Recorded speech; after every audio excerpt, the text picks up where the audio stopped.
కేసీఆర్ అంత ప్రెస్టీజియస్ ఇష్యూగా తీసుకున్న హుజురాబాద్ నుంచి మీరు గెలిచారు.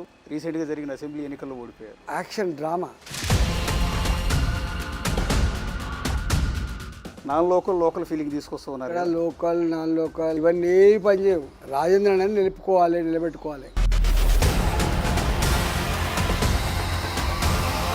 ఇద్దరు సీఎంలతో తలపడ్డారు. ఒక సీఎంతో తలబడినప్పుడు ఓటమి పాలయ్యారు. మళ్ళీ రెండో సీఎం స్థానం నుంచి మీరు బరిలోకి దిగవస్తున్నారు. ఇది జాగిరా అదేమన్నా.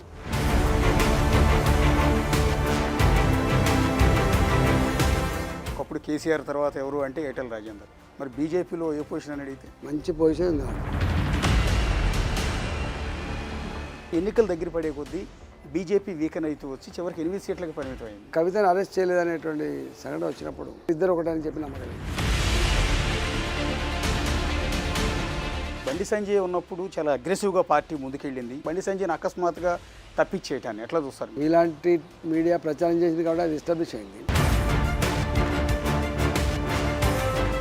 మల్కాజ్గిరి బీజేపీ లోక్సభ అభ్యర్థి ఈటెల రాజేందర్తో నేనే ఎంపీ రాత్రి 7:30 గంటలకు మీ బిగ్ టీవీలో.